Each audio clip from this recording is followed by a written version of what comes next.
अवां जी समातुनि ताईं radio voice of Sindh London. 12 मार्च 2026 ख़मीस जे ॾींहुं प्रोग्राम मंज़र नामो साण करे आऊं अवां जी ख़िदमत में हाज़ुर अवां जो पंहिंजो मेज़बान हबीब लगारी।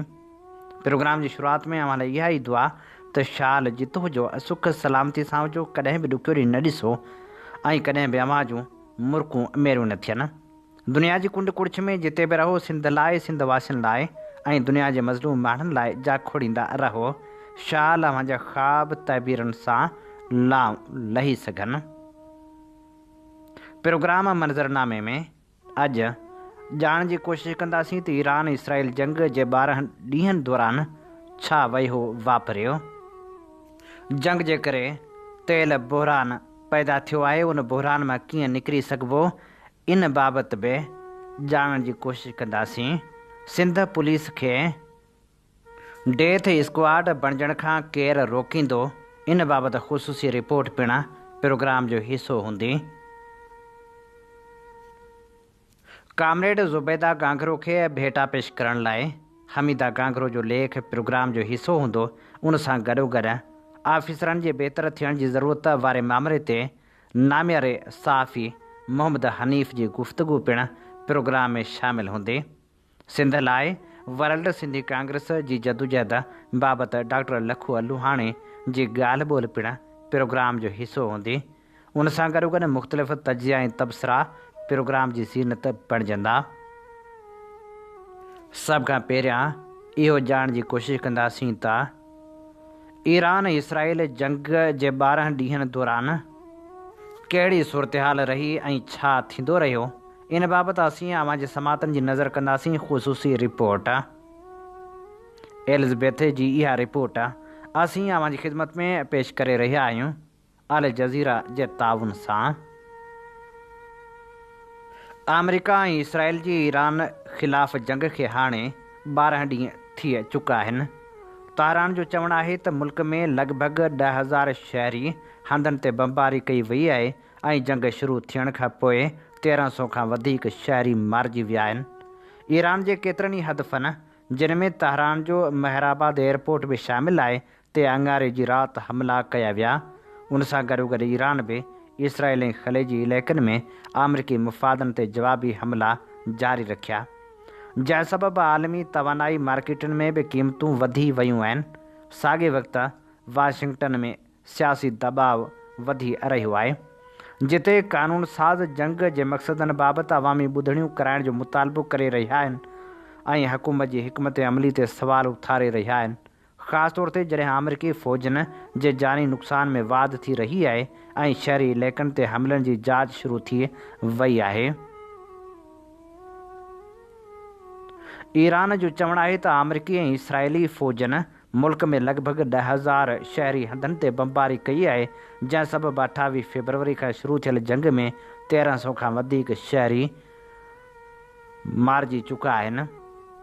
गॾियल क़ौमनि में ईरान जे सफ़ीर अमीर सईद अमेरिका ऐं इसराइल ते इल्ज़ाम हयो आहे त उहे ॼाणी वाणी घरनि, इस्पतालनि ऐं ॿियनि शहरी सहूलियतुनि खे निशानो बणाए रहिया आहिनि। मरकज़ी तहरान जे रिहाइशी इलाइक़े में ज़ोरदार धमाका बि ॿुधा विया। ईरान मूजिबि इसराइल वॾे पैमाने ते हवाई हमला कया। ईरानी रेड करसेंट जो चवणु आहे त हिकु रिहाइशी इमारत तबाह थी वई ऐं इमदादी टीमूं मलबे मां माण्हुनि खे कढण जी कोशिशि करे रहियूं आहिनि। ईरान जे पासदारनि इनक़लाब 37 लहर में हमला कया, जिन में सुपर हेवी मिज़ाइल इस्तेमालु कया विया। इहे हमला 3 कलाकनि खां वधीक जारी रहिया ऐं उन्हनि में तल अबीब, हैफ़ा ऐं उलह यरूशलम सां गॾु इराक़, बहरीन ऐं अरबेल में अमरीकी अॾनि खे निशानो बणायो वियो। अमेरिका जे दिफ़ा वारे वज़ीर ख़बरदार कयो त अंगारे ॾींहुं हमला सभ खां वधीक शदीद हूंदा। तहरान जे घटि में घटि 8 ज़िलनि में हमला थिया ऐं मुल्क जे ॿिनि शहरनि में बि धमाका ॿुधा विया। ईरान जी पुलिस सरबराह अहमद रज़ा चयो आहे त जेके माण्हू दुश्मननि जी हिमायत कंदा उन्हनि खे एहतजाज कंदड़ न पर दुश्मन सम्झो वेंदो। सिहत वारे आलमी इदारे WHO ख़बरदार कयो आहे त तेल जे ज़ख़ीरनि ते हमले खां पोइ बाहि मां निकिरंदड़ धुओं मींहं जे ककरनि सां मिली ज़हर आलूद मींहुं पैदा करे सघे थो, जेको सिहत लाइ ख़तरनाक थी सघे थो। सऊदी दिफ़ाई फ़ोर्स चयो आहे त उन्हनि ईरानी ड्रोन ऐं बैलिस्टिक मिज़ाइलनि खे रोकियो, जेके ओभर इलाइक़े ऐं प्रिंस सुल्तान एयरबेस ॾांहुं वञी रहिया हुआ। क़तर जी दिफ़ा वारी वज़ारत चयो आहे त फ़ौज हिकु नओं मिज़ाइल हमिलो नाकाम बणायो। दोहा में माण्हुनि खे ख़बरदार कयो वियो त घरनि अंदरि रहनि। गॾियल अरब अमारात चयो आहे त हुननि 26 ड्रोन तबाह कया, जॾहिं त 9 ड्रोन मुल्क अंदरि किरी पिया। बहरीन में इमरजेंसी सायरन वॼण खां पोइ 4 वॾा धमाका ॿुधा विया। अमरीकी परॾेही वज़ीर मार्को रूबियो सऊदी अरब जे परॾेही वज़ीर शहज़ादे फैसल बिन फरहान सां राब्तो करे सऊदी दिफ़ा खे वधीक मज़बूत करण ते ॻाल्हि ॿोल कई। क़तर जे परॾेही मामलनि जे ममलकती वज़ीर मोहम्मद बिन अब्दुल अज़ीज़ इलाइक़े में छिकताण घटाइण जी अपील कई ऐं ईरान ऐं अमरीका खे ॻाल्हियुनि ॾांहुं मोटण जो मुतालबो कयो। गॾियल अरब इमारात में दुनिया जी वॾी आयल रिफाइनरी मां हिकु रिफाइनरी ड्रोन हमले खां पोइ एहतियात तौरु बंदि कई वई। ईरान पासदाराणे इनक़लाब चयो त कुवैत में अमरीकी फ़ौजी अॾे ते घटि में घटि 2 मिज़ाइल फायर कया विया, जॾहिं त कुवैत तरफ़ां अञा तस्दीक नाहे कई वई। बरतानिया जी मेरिन ट्रेंड ऑपरेशन्स मूजिबि 2 जहाज़नि ते नामालूम मिज़ाइल हमला थिया।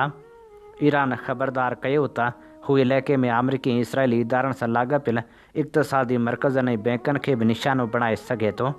अमरीकी सेनेट जा डेमोक्रेटिक मेंबर जंग जे मक़सदनि बाबति अवामी ॿुधणियूं कराइण जो मुतालबो करे रहिया आहिनि। पेंटागन मूजिबि जंग शुरू थियण खां पोइ 140 अमरीकी फ़ौजी ज़ख़्मी ऐं 7 मारिजी चुका आहिनि। वाइट हाउस मूजिबि अमरीका ईरान में 5000 खां वधीक हदफ़नि ते हमला कया आहिनि, पर हिकु ईरानी छोकिरियुनि जे स्कूल ते हमले में लॻभॻि 175 शागिर्दियाणियूं मारिजी वियूं, जंहिं बाबति फ़ौजी जांच जारी आहे। अमरीका चयो आहे त हुन 16 ईरानी बारूदी सरंगूं विछाइण वारा जहाज़ तबाह कया। अमरीका 43,000 खां वधीक शहरनि खे विच ओभर मां कढी चुको आहे। इसराइली मीडिया मूजिबि ईरान जा सभु मिज़ाइल रोकिया विया, पर तल अबीब ऐं मरकज़ी इलाइक़नि में सायरन वॼाया विया। अमरीका इसराइल खे चयो आहे त ईरान जी तवानाई तनसीबात ते हमलनि खां पासो करे जेसिताईं वाशिंगटन जी मंज़ूरी न हुजे। इसराइल चयो आहे त ईरान सिक्योरिटी कैमराउनि में साइबर हमला करे उन्हनि खे हैक करण जी कोशिशि करे रहियो आहे। इसराइली फ़ौज बेरूत जे मर्कज़ में हिकु रिहाइशी इमारत ते बमबारी कई, जंहिं सबबि बाहि लॻी ऐं इमारत खे वॾो नुक़सानु पहुतो। लिबनानी अमलदारनि मूजिबि गुज़िरियल हफ़्ते खां घटि में घटि 570 माण्हू मारिजी विया, जॾहिं त अरबा ते 19 वधीक माण्हू इसराइली हमलनि में मारिया विया। बेरूत में इसराइली हमले में 4 ईरानी सिफ़ारतकार मारिजी विया, जंहिं ते ईरान गॾियल क़ौमनि में सख़्तु एहतिजाज कयो आहे।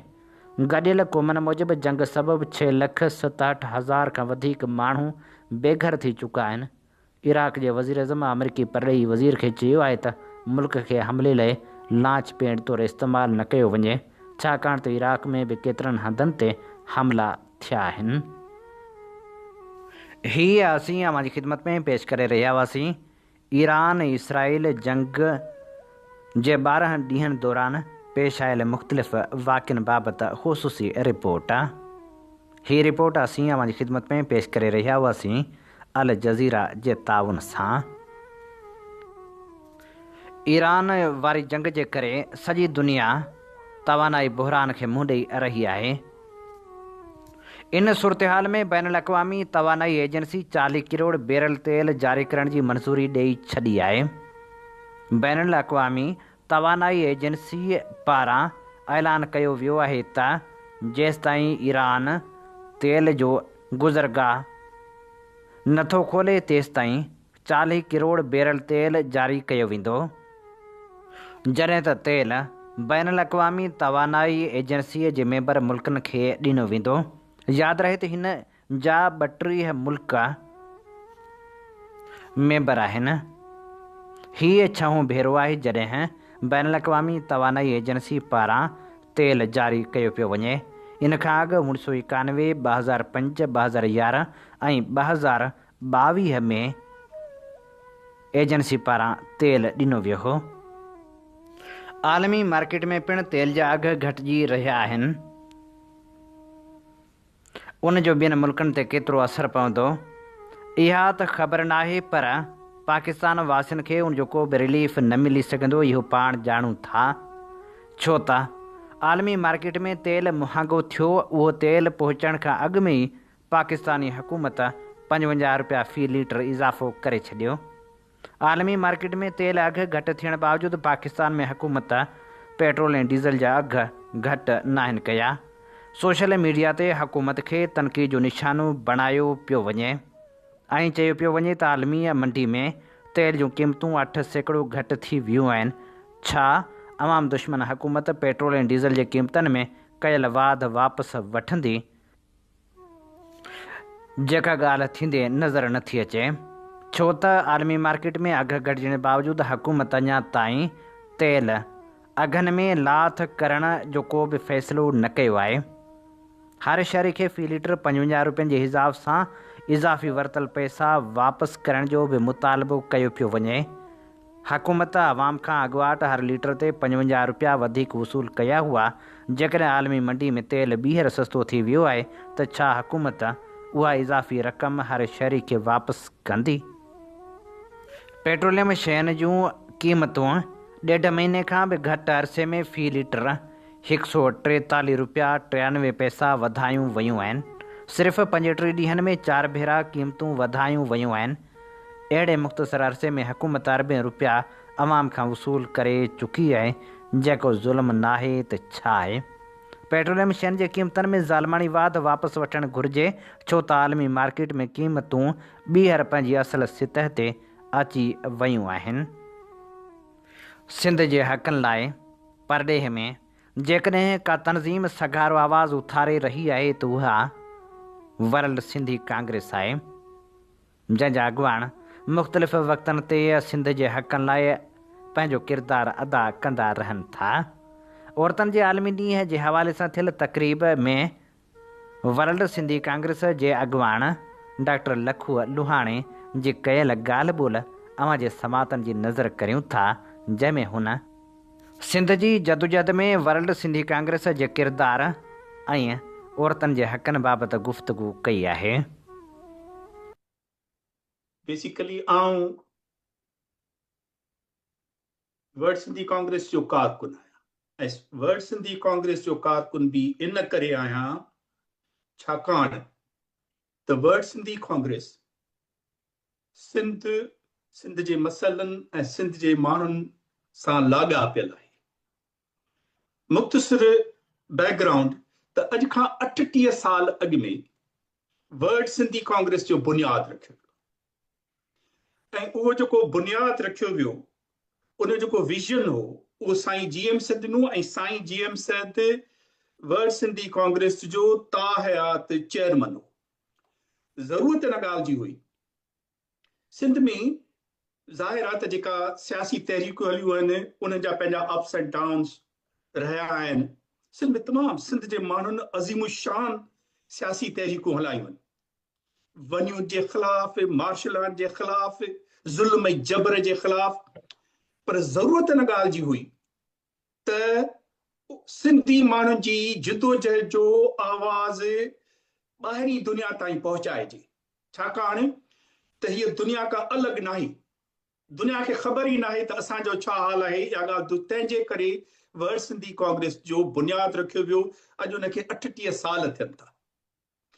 उन्हनि 38 सालनि में असीं रहूं बराबरि हिते था, पर असांजी जेका दिलि आहे सा पंहिंजे वतन ऐं पंहिंजे माण्हुनि सां गॾु धड़के थी।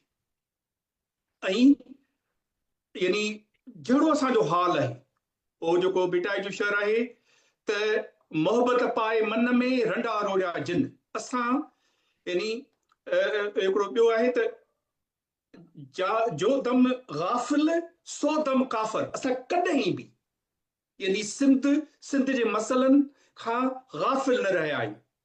जेका बि सूरत हाल आहे, जेका बि जिदोजहद आहे, जेके बि सियासी तहरीकूं आहिनि, भली हुन जा मुख़्तलिफ़ ख़्याल थी सघनि था, हीअ सॼी सिंधी क़ौम जी ॻाल्हि आहे, कि हिकिड़े माण्हू हिकिड़े ख़्याल हिकिड़ी पार्टीअ जी ॻाल्हि न आहे। असीं सभिनी सियासी पार्टियुनि जी इज़त कयूं था ऐं सिंध जो जेको बि मसइलो हुजे, एनफोर्स डिसअपेरेंस हुजे, फोर्स कन्वर्जन जो हुजे, एक्स्ट्रा जुडिशियल किलिंग जो हुजे, ज़मीनुनि ते कब्ज़े जो हुजे, कैनाल्स जो हुजे, वाटर्स जो हुजे, माण्हुनि जी बीमारी बुख बदहालीअ जो हुजे, असां उहो मसइलो पंहिंजे हालतुनि सारू ईमानदारीअ सां सॼी दुनिया ताईं पहुचायो आहे।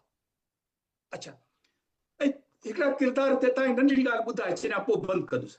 हे जेके हे वेठियूं आहिनि रुबीना ऐं अंबरी, इहे माण्हू इहे पहिरियूं माण्हू हुयूं जिन सिंध जो कम जो बुनियाद UN में रखियो। पढ़ंदियूं हुयूं, पंहिंजे पढ़ण खे सपोर्ट करण लाइ इन्हनि ते पंहिंजो जेके आहिनि रेस्टोरेंट ते कमु कंदियूं हुयूं। पोइ जॾहिं UN वञिणो हूंदो आहे, पैसा खपनि, हे ॿई ॼणियूं 2-3 रातियूं वधीक कमु कंदियूं हुयूं त पैसा इकठा करे सघनि ऐं UN में वञी सघजनि। सो जहिड़ो असांजो हाल आहे, असां पंहिंजे वतन जी ॻाल्हि पहुचाई आहे। UN हुजे, यूरोपियन पार्लियामेंट हुजे, ऐं असीं इहो कमु जारी रखंदासूं। पर हिकिड़ी ॻाल्हि तव्हांखे ज़हन में रखणु खपे त इहा असांजी सॼी हिमत ऐं सॼी इंस्पायरेशन, उनजो सबबु सिंध जा माण्हू ऐं सिंध में जेका जिदोजहद आहे उहा आहे। उमेद त हीउ सफ़र हलंदो रहंदो जेसिताईं असीं पंहिंजे माॻ ते पहुचूं। आम हीअं ॿुधी रहिया आहियो radio voice of Sindh London. अवांजी ख़िदमत में प्रोग्राम पेश कयो पियो वञे मंज़रनामो। मंज़रनामे सां आऊं अवांजी ख़िदमत में हाज़ुर अवांजो पंहिंजो मेज़बान हबीब लगारी। जीअं तव्हीं ॼाणो था त असीं radio voice of Sindh London तां अवांजी ख़िदमत में उहे प्रोग्राम पेश कंदा आहियूं जिन में सचाई जा सॾ हूंदा आहिनि, जिन में तारीख़ जा अमुल वर्क हूंदा आहिनि। असीं चाहियूं था त हीउ सफ़र सफलता माणे, जंहिं लाइ असांखे अवांजे साथ ऐं सहकार जी ज़रूरत आहे। अचो इन सफ़र में असां सां हमक़दम बणिजो। प्रोग्राम मंज़रनामे में हाणे शामिल कयूं था कामरेड इक़बाल जो तजियो। Comrade Iqbal communist party of Pakistan Sindh जा सेक्रेटरी आहिनि। हुकूमत जे पंहिंजनि अगनि अखरनि मूजिबि मुल्क में महांगाई ऐं बेरोज़गारी में लगातार वाध थी रही आहे। लॻभॻि 60% आबादी गुर्बत जी लकीर खां हेठि ज़िंदगी गुज़ारण ते मजबूर आहे। बेरोज़गारी ऐं महांगाई जी शरह 21% खां वधी 29% खां बि मथे थी चुकी आहे। 98% आबादी जी ख़रीदारी जी क़ुवत बि घटिजी चुकी आहे। पर उन्हनि सभिनी मनफ़ी इशारनि जे बावजूदि दावा कई पई वञे त मुल्क जी मैशत में इस्तेहकाम अची चुको आहे। ख़ुशहाली जो दौरु शुरू थी वियो आहे ऐं मैशत उॾामी रही आहे। मुल्क जो माली ख़सारो वधंदो पियो वञे, पर हुक्मरान तबिके जी फज़ूल ख़र्चनि में बिना कंहिं हद जे वाध कई पई वञे। न रुॻो अरबें रुपयनि जा नवां जहाज़ ख़रीद कया पिया वञनि, पर उन्हनि जहाज़नि जे पायलटनि खे 30,000 खां 35,000 डॉलर माहिवार पघार ॾिनी पई वञे। हिकु ई परॾेही कॉन्फ्रेंस में शिरकत करण लाइ अलॻि अलॻि जहाज़नि में सफ़र कयो पियो वञे। हाणे ताईं 40 खां 50 ताईं परॾेही दौरा करण बावजूदि मुल्क में ₹1 जी बि ग़ैर मुल्की सीड़पकारी आणे न सघिया आहिनि। IMF जूं इंतिहाई सख़्तु शर्तूं बग़ैर पढ़ण ऐं सोचण सम्झण जे क़बूल कयूं पियूं वञनि। IPPs खे अञा ताईं कैपेसिटी चार्जिस जे नाले में हज़ारें डॉलरनि जूं अदायगियूं कयूं पियूं वञनि। बिजली, गैस, पाणी ऐं पेट्रोलियम शयुनि जे क़ीमतनि में नाक़ाबिले बर्दाश्त हद ताईं वाध कई वई आहे, जेका अञा बि जारी आहे। घणनि टैक्सनि जे बावजूदि मुक़ररु कयल टैक्स हदफ़ कॾहिं बि हासिल न थी सघिया आहिनि, पर वरी बि हेराफेरी ऐं मिली भगत सां IMF खां कर्ज़ मथां कर्ज़ ऐं व्याज मथां व्याज वठी मैशत खे उॾायो पियो वञे। बिजली ऐं गैस जा आम घरेलू सार्फ़, जेके गुर्बत, बेरोज़गारी ऐं महांगाई सबबि महीने जा बिल अदा करण जी सघ नथा रखनि, तिन जी न रुॻो बिजली बंदि कई वञे थी, पर वॾी बेशर्मी सां उन्हनि खे बिजली चोर, गैस चोर ऐं पाणी चोर करार ॾिनो वञे थो। जेकॾहिं कंहिं पाड़े या ॻोठ में हिकु ट्रांसफार्मर सां ॻंढियल सार्फ़नि मां 30 या 40% माण्हू बिल अदा न कनि, त पोइ उन्हनि सां गॾु उन्हनि माण्हुनि जी बि बिजली बंदि कई वञे थी जिन बिल अदा कया हुजनि। नतीजे में हिकु हफ़्ते बल्कि 1 या 2 महीननि ताईं समूरा माण्हू बिजली, गैस ऐं पाणी खां महरूम रहंदा आहिनि। इन तरीक़े सां माण्हुनि खे हिक ॿिए सां विढ़ायो वञे थो। हिक ॿिए ते इल्ज़ाम लॻारायो वञे थो, जॾहिं त हक़ीक़त इहा आहे त गुरबत सबबि केतिरा ई ग़रीब माण्हू बिल अदा करण जे क़ाबिल ई न आहिनि। को बि ॿुधण सम्झण ऐं दाद रसी करण वारो नज़र नथो अचे। पर वरी बि चयो पियो वञे त मुल्क तरक़ी जी राह ते गामज़न आहे ऐं मईशत मुस्तहकम थी उॾामी रही आहे। इलाइक़े में जंगी हालतुनि मां नाजाइज़ फ़ाइदो वठंदे हुकूमत हिक ई झटके में पेट्रोलियम शयुनि जे क़ीमतनि में 55 रुपया इज़ाफ़ो करे छॾियो, जॾहिं त हुकूमत जी पंहिंजी दावा मूजिबि मुल्क में पेट्रोलियम शयुनि जे ज़ख़ीरनि में घटि 28 ॾींहंनि लाइ पेट्रोल मौजूदु आहे। उन जे बावजूदि हुकूमत हिक ई राति में हिक ई फ़ैसिले सां अॻु में मौजूदु पेट्रोलियम शयुनि जे क़ीमतनि जी सूरत में $3 अरब अवाम जे खीसे मां कढी वरिता। जेको कुझु पाकिस्तान जे हुक्मरान पंहिंजे शहरियुनि सां कयो आहे, दुनिया जे कंहिं बि मुल्क जे हुक्मरान ने अहिड़ो सलूक न आहे कयो। पर सवाल पैदा थिए थो त अहिड़ी संगीन बद इंतिज़ामी ऐं बद हुक्मरानी ख़िलाफ़ इंसाफ़ लाइ कहिड़े दर ते दस्तक ॾिजे, जॾहिं अदलिया, इंतिज़ामिया ऐं रियासत जा समूरा इदारा हिक ई कतार में बीठल हुजनि या वरी हिक ई हमाम में नंगा हुजनि, त पोइ मुनज़म जदोजहद खां सवाइ ॿियो कहिड़ो रस्तो बचे थो। हीअ असीं अवां जी ख़िदमत में पेश करे रहिया हुआसीं कामरेड इक़बाल जो तजियो। ऐं हाणे पुलिस जे ज़ुल्मनि बाबति नज़र टोड़ायूं था त कीअं पुलिस मुक़ाबला थी रहिया आहिनि। छा पुलिस डेथ स्क्वाड में तब्दील थींदी पई वञे? उनखे इन सूरतहाल खां आख़िर केरु रोकींदो?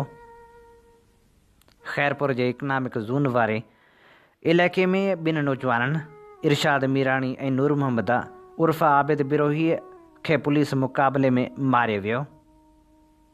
जेको वाक़ियो सिंध जे समाज ऐं क़ानूनी हलक़नि में केतिरा ई सवाल पैदा करे रहियो आहे।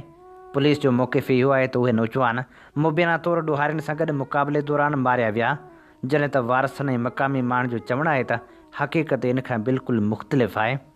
संदन दावा आहे त बबरलो पुलिस ॿिन्ही नौजवाननि खे मीडिया जी मौजूदगी में जेरो ऐं बग़ैर हथियारनि जे गिरफ़्तार कयो हो। पोइ कुझु कलाकनि बाद खेनि ॿिए थाणे जी हद में खणी वञी मुबीना तौरु मुक़ाबले जो ड्रामो रचाए क़तलु कयो वियो। जेकॾहिं वारसनि ऐं शाहिदनि जूं ॻाल्हियूं दुरुस्त आहिनि त इहो सिर्फ़ु हिकु पुलिस मुक़ाबले जो मामिलो न, पर क़ानून ऐं इंसाफ़ जे निज़ाम लाइ हिकु संजीदा सवाल बणिजे थो। हिकु जमहूरी मुआशिरे में कंहिं बि शहरी खे ॾोहारी करार ॾियण जो हक़ अदालत खे आहे। पुलिस खे त इहो हक़ न आहे। पुलिस जो कमु जवाबदार खे गिरफ़्तार करे क़ानून जे हवाले करणु आहे, न त फ़ैसिले खां अॻु सज़ा ॾियणु। सिंध समेत मुल्क जे मुख़्तलिफ़ हिसनि में गुज़िरियल कुझु सालनि खां पुलिस मुक़ाबलनि बाबति शिकायतूं वधंदियूं रहियूं आहिनि। केतिरा ई अहिड़ा वाक़िआ साम्हूं आया आहिनि जिन में बाद में मालूम थियो त मुक़ाबिलो हक़ीक़ी न पर जाली हो। अहिड़ियूं रिवायतूं क़ानून जी हुक्मरानी खे कमज़ोर कनि थियूं ऐं अवाम जे इदारे ते एतमाद खे शदीद नुक़सानु पहुचाइनि थियूं। इरशाद मीराणी ऐं नूर मोहम्मद बिरोही जे वाक़िअनि में बि केतिरा ई सवाल उभरी रहिया आहिनि। जेकॾहिं नौजवान वाक़ई ॾोहारी हुआ त खेनि क़ानूनी तरीक़े सां गिरफ़्तार करे अदालत में पेश कयो वञे हा। अदालत संदन ॾोह साबित थियण बाद सज़ा ॾिए हा। पर जेकॾहिं खेनि बेवसी जी हालत में गोलियूं हयूं वियूं आहिनि त इहो अमल न रुॻो ग़ैर क़ानूनी पर इंसानी हक़नि जी संगीन भंजकड़ी बि आहे। शहीद नूर मोहम्मद बिरोही जे वारसनि IG सिंध ऐं DIG सखर खां मुतालबो कयो आहे त वाक़े जी शफ़ाफ़ जांच कराई वञे ऐं मुलविस पुलिस अहलकारनि ख़िलाफ़ क़तल जो केस दाख़िल कयो वञे। मक़ामी सियासी ऐं समाजी अॻुवाननि पिणु साॻियो मुतालबो कंदे चयो आहे त पुलिस खे डेथ स्क्वाड बणिजण खां रोकणु ज़रूरी आहे। ॿी सूरत में मुआशिरे में ख़ौफ़ ऐं बेइतमादी वधंदी। ऐं हाणे प्रोग्राम में शामिलु करियूं था नामियारे लेखक ऐं सहाफ़ी मोहम्मद हनीफ़ जो कालम संदसि आवाज़ में त असांजे निज़ाम खे कीअं हुजणु खपे ऐं आफ़ीसर जेके ख़ुदि उहो निज़ाम आहिनि उहे कीअं सही थी सघंदा। हीअ ऑडियो असीं अवां जी ख़िदमत में पेश करे रहिया आहियूं BBC उर्दू जे ताउन सां। पाकिस्तान में फौज के बाद एक महकमा ऐसा है जिसके बारे में कहा जाता है कि ये सिर्फ और सिर्फ मेरिट पर चलता है। हर साल मुल्क में मुकाबले का इम्तहान होता है जिसमें 150 या 200 नौजवान पास होते हैं।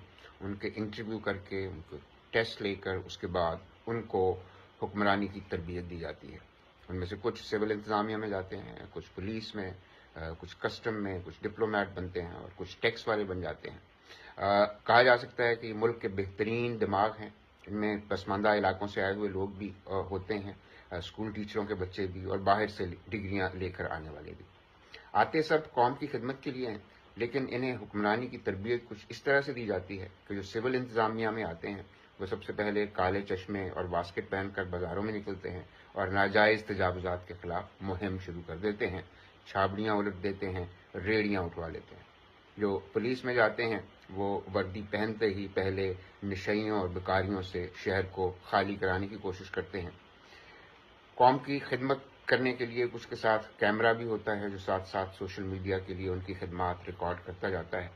हमारे ये नौजवान चाहे किसी देसी कॉलेज से पढ़ के आए हों या बाहर से डिग्री लेकर आए हों, सर्विस में आते ही उनके अंदर से एक चुलबुल पांडे निकलकर बाहर आ जाता है जो एक हाथ से काला चश्मा उतारता है और दूसरे हाथ से कौम को सही रास्ते पर हाँकने लगता है। कुछ ज़्यादा दर्दमंद आवाम के लिए खुली कचहरियाँ भी लगाते हैं, जैसे वो ग्रेड 17 के अफसर न हों बल्कि कोई मेहनती मुगल शहजादे हों। ये लोग वाकई कौम के ज़हीन तरीन लोग हैं। 4 किताबें भी पढ़ लेते हैं, अंग्रेज़ी अखबारों में कॉलम भी लिख लेते हैं और कुछ तो शायरी भी कर लेते हैं। ये कौम की खिदमत करके जब शाम को थक जाते हैं तो यारों दोस्तों को बताते हैं कि उन्हें शुरू से ही पता चल गया था कि इस मुल्क में चूंकि इनकलाब तो आ नहीं सकता, इसलिए इस सिस्टम को बदलने के लिए अंदर से सिस्टम ज्वाइन करना पड़ता है, इसीलिए उन्होंने इतनी मेहनत करके मुकाबले का इम्तिहान पास किया था। कोई इन्हें बता नहीं सकता कि अगर वो अपना काला चश्मा उतार कर देखे तो उन्हें पता चले कि वो खुद ही सिस्टम है।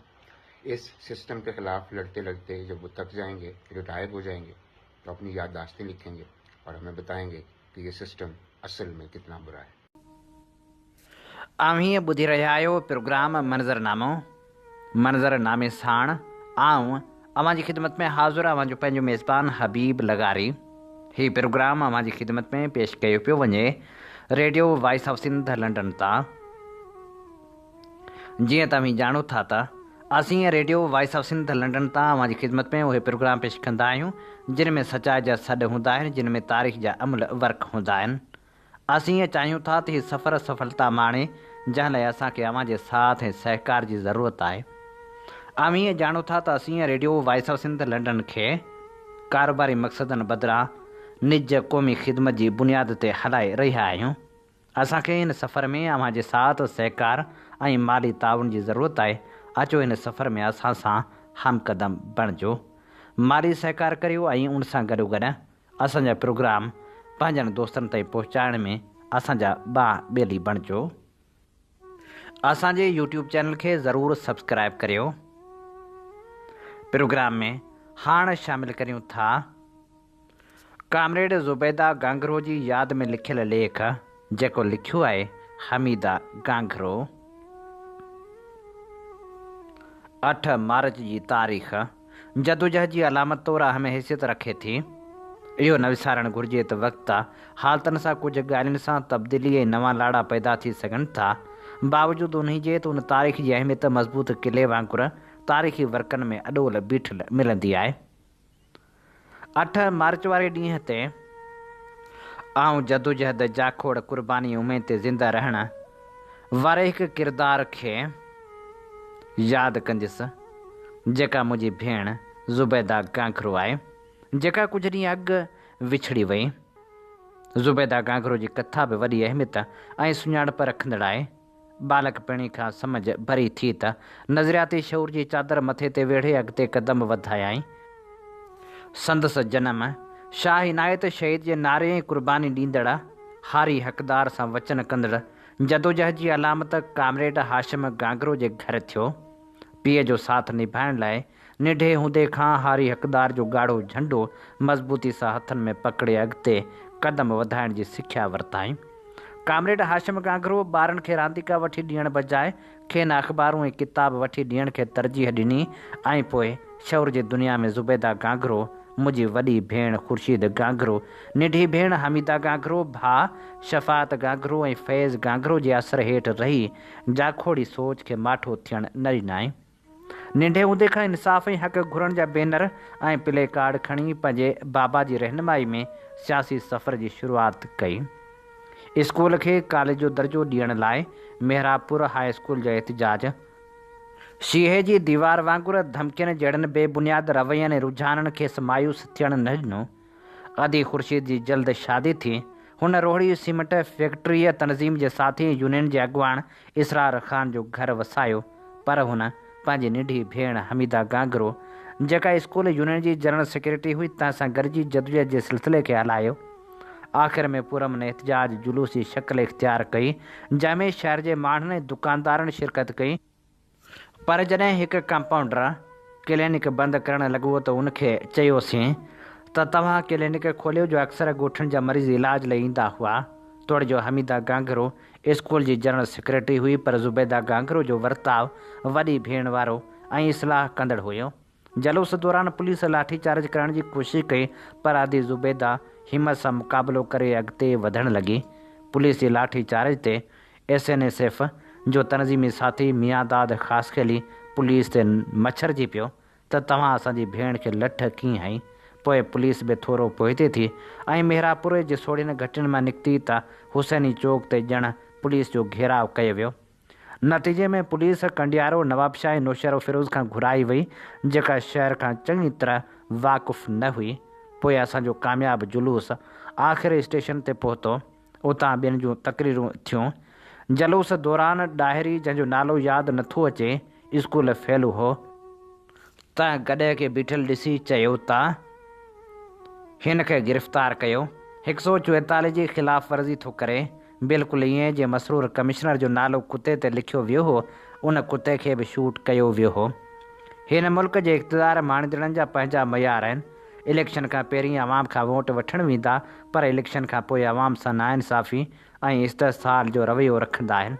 1975 में औरतुनि जो आलमी साल हो, जेको नुसरत भुट्टो साहिबा पाकिस्तान में पहिरियों भेरो भरपूर नमूने साल मल्हाइण जो ऐलान कयो हो, पर खेसि शायदि इहा ॼाण न हुई त संदसि पाकिस्तान पीपल्स पार्टी जी हुक्मरानी में मेहरापुर शहर मां स्कूल जे शागिर्दनि तरफ़ां एहतजाज करण ते शाम थींदे पुलिस बाबा खे साण करे घर जी ॾाकण जो दरवाज़ो खड़काए बाबा खां चवरायो त पुट, पुलिस तव्हां खां थाणे ते को बयानु वठंदी। जॾहिं त पुलिस खे असां भेनरनि खे गिरफ़्तार करणो हो। मेहरापुर निढो शहर ऐं न्याणियुनि से बि स्कूल जूं शागिर्द आणियूं। उन्हनि जी गिरफ़्तारी शहर जे माण्हुनि लाइ लहू कांडारींदड़ ऐं छिरकाईंदड़ वाक़ियो हो। शहर जा दुकान बंदि पिया थियनि। शाही बाज़ार जो रस्तो सिधो थाणे पियो वञे। हाणे उन रस्ते ते सुबुह जो फ़ल्क शगाफ़ नारा हणंदे जलूस कढियो वियो ऐं राति थींदे पुलिस ॿिनि न्याणियुनि संदन वालिद साहिब खे इन ॾोह में गिरफ़्तार करे वठी पई वञे त पीउ धीअरनि खे छो कोन मना कयो।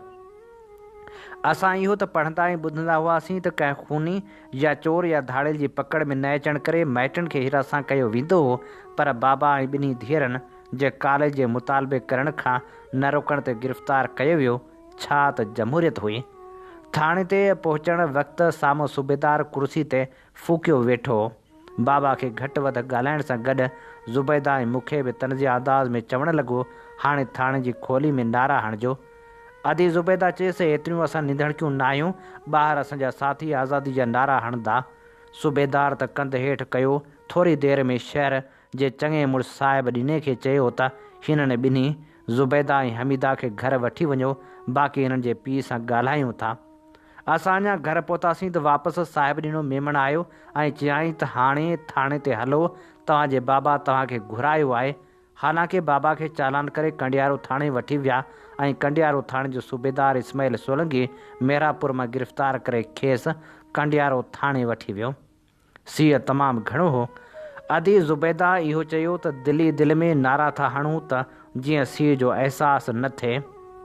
हीउ तफ़सीली ज़िक्र मूं पंहिंजे किताब पीड़ा जो सफ़र में कयो आहे। आज़ादी खां पोइ मेहरापुर में ग़ुलाम रसूल सैतो, दाइम बरोच, मियादाद ख़ासखेली, मीर काज़म ऐं शहर जे लातइदाद माण्हुनि इहो चई इस्तक़बाल कयो त इनक़लाबी तारीख़ जी जदोजहद जे सुरमियुनि असांजा ॻाट ऊचा कया। ज़ुबैदा गांगरो शादी खां पोइ बि पंहिंजो सियासी ऐं नज़रियाती सफ़र साह जी आख़िरी घड़ी ताईं जारी रखियो।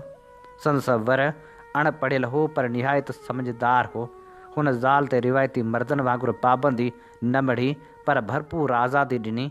बल्कि ख़ुशि थी ॿुधाईंदो हो त ज़ुबैदा, तुंहिंजा साथी पढ़ियल ऐं सुठा आहिनि, तूं पंहिंजी जदोजहद जारी रख। जॾहिं उस्ताद जी हैसियत में सखर खां थोरो परे लाल मुश्ताक स्कूल में पढ़ाइण वेंदी हुई त संदसि ससु जेका मासी बि हुई साणसि गॾु वेंदी हुई, छाकाणि त असीं जे ॾहाके में अञा एतिरी आज़ादी सां हलण जो माहौल न हो। ऐं पोइ फौरन सखर शहर जे स्कूल में बदिली थी। हाणे ज़ुबैदा गांगरो उस्तादनि जे गंभीर मसइलनि ॾाढो कीअं अखियूं बंदि रखे, तंहिं करे PTLF में रही जाखोड़ जारी रखियाई। उन्हनि ॾींहंनि में हिकु मनगढ़ंत ऐं उस्तादनि खे परेशान करण वारी साज़िश थी त उस्तादनि खां ॿीहर इंटरव्यू वरिता वञनि। ज़ुबैदा गांगरो उन ते इहो मौक़िफ़ रखियो त उस्तादनि खे नए कोर्स मूजिबि ट्रेनिंग ॾेई कोर्स कराया वञनि। उस्तादनि जी तज़रील करे नाहिल करार ॾियणु बेअक़ली ऐं नादानी आहे। संदसि इहो जुमिलो ॾाढो मशहूरु थियो हो त जेके हुक्मरान अॼु हुक्मरानी कनि था उहे बि उन्हनि उस्तादनि जा पढ़ायल आहिनि, पोइ पहिरीं उन्हनि खे नाहिल कयो वञे। संदसि हक़ सच जा जुमिला चार्ज शीट हुया, तंहिं करे कुझु वक़्त लाइ खेसि नौकिरी तां हटाए वियो, पर हीअ मायूस न थी। संदसि निढड़ा ॿार ऐं घर जूं मुआशी हालतूं बि एतिरियूं बहितर न हुयूं, पर तॾहिं बि सिर ते कफ़न ऐं पेरनि सां पथर ॿधी हलण वारी इनकलाबी औरत लाइ इहे सभु तकलीफ़ूं कुझु कोन हुयूं। जेतिरो वक़्त बि उस्ताद जी हैसियत में रही, हुन पाण खे उस्तादनि जी तहरीक खां अलॻि न कयो। रिटायर थियण खां पोइ इंसानी हक़नि जे तंज़ीमनि, औरतनि, ॿारनि ऐं मज़लूम महकूमनि लाइ हमेशह आवाज़ु बुलंद रखियो। तोड़जो खणी शुगर जे मर्ज़, ब्लड प्रेशर ऐं 2 साल अॻु फालिज जे अटैक खां पोइ दवाऊं सिहत जो साथ पियूं ॾियनि, पर संदसि हौसलो सभिनी बीमारियुनि खे लाचारी जे उड़ाह खां पासीरो रखियो। संदसि धीअ हुमेरा मंगी जेका वकील आहे ऐं सभ खां नंढी धीअ सुगंध हमेशह गॾु रहियसि। जॾहिं रोहड़ी बाईपास ते वकीलनि जो धरणो हुयो त ज़ुबैदा गांगरो खां रहियो न थियो ऐं धीअरनि खे चयाईं त मूंखे वठी हलो। हथ खां पाण झलाए बि ट्रक ते बीही वकीलनि जी जदोजहद में हौसला अफ़ज़ाई कंदी रही। हू जिस्मानी तरह त काफ़ी कमज़ोर थी चुकी हुई, पर सोच, फ़िक्र ऐं जदोजहद में 50 साल अॻु वारी ज़ुबैदा गांगरो जी भरपूर ललकार ऐं जज़्बो साॻियो हो। मां संदसि आख़िरी रस्मनि में शरीक न थी सघियसि ऐं शरीक थी ॾिसी बि न सघां हा। मुंहिंजे लाइ ॼण अमर आवाज़ ऐं सुजाॻी जा गूंजंदड़ आवाज़ हमेशह अमर रहंदा। हू मुंहिंजी भेण खां वधीक बहितरीनु दोस्त ऐं साथी हुई। मां त ज़िंदगी जे तजुर्बे में रिश्तनि नातनि जी अहमियत सम्झां थी। हिन सुरे खाधल समाज में जिते नफ़रतूं, बुग़ज़, मुनाफ़िक़ियूं हुजनि, उते हमीदा ऐं ज़ुबैदा जा इनकलाबी जज़्बा माठा नथा थी सघनि। बसि ॾुख सिर्फ़ु इहो आहे त उन जे असरातनि जा पाछा कॾहिं कॾहिं अची था वञनि।